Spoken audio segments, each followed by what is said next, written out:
The China Report for Friday, June 21, 2013. Why China will contain itself. By revealing the existence of PRISM and other related surveillance programs, Snowden handed Beijing a roast duck banquet of a motive for sticking with cyber surveillance. Especially after Snowden, a few days later, doubled down by unveiling what she, of course, already knew that the National Security Agency had for years been relentlessly hacking both Hong Kong and mainland Chinese computer networks. But the ultimate shark fin soup on China's recent banquet card was an editorial in the Communist Party-controlled Global Times. Snowden, it acknowledged, is a card that China never expected, adding that China is neither adept at nor used to playing it. Its recommendation used the recent leaks as evidence to negotiate with the U.S. It also offered a warning that public opinion will turn against China's central government and the Hong Kong's Air Special Administrative Region government if they choose to send Snowden back.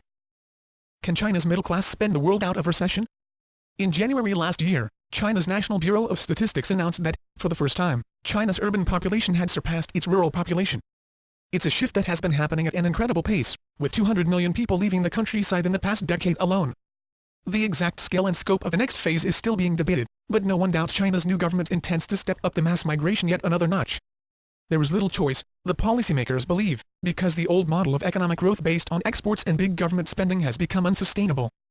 So China is trying to shift to a model of growth based instead on the money in its own consumers' pockets. And that's where the new middle class comes in. Consumer spending currently makes up as little as 35% of China's total economy, a long way short of the 70% in other more developed economies. Pushing hundreds of millions more farmers into cities, it is hoped, will rebalance the economy through a virtuous cycle of development. The new urban residents will increase their earning power and so spend more on goods and services. They will also educate their children to a higher standard, producing a new generation, not so much model citizens, but model consumers. If it's successful, then by some estimates, more than 500 million Chinese people could find themselves counted as middle class within the decade. Divorces now surpass marriages in China. For the first time since 2003, the divorce rate numbers in China surpassed those getting married, with Shanghai reporting a jump in the number of couples splitting up. A Shanghai Civil Affairs Bureau report showed that divorces in the city increased 13.16% last year, the largest jump in recent years. Incompatibility, financial difficulties, extramarital affairs, family disputes, sex and differences in opinion over children's education were among the major reasons blamed for divorces, the report said. Divorces among people born after 1980 were also rising. Those born after 1980 were pampered by their parents as China's one-child policy came into effect. They tend to be more self-centered and less tolerant in a marriage than those born earlier, said Lang Li, a marriage counselor.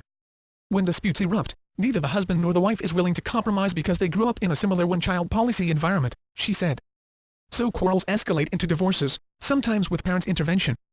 In an unusual reason for the high number of divorces, couples were splitting up to buy an apartment after property restrictions were imposed by the government to stem the market prices. They eventually remarry later, pushing up the number of remarriages as well.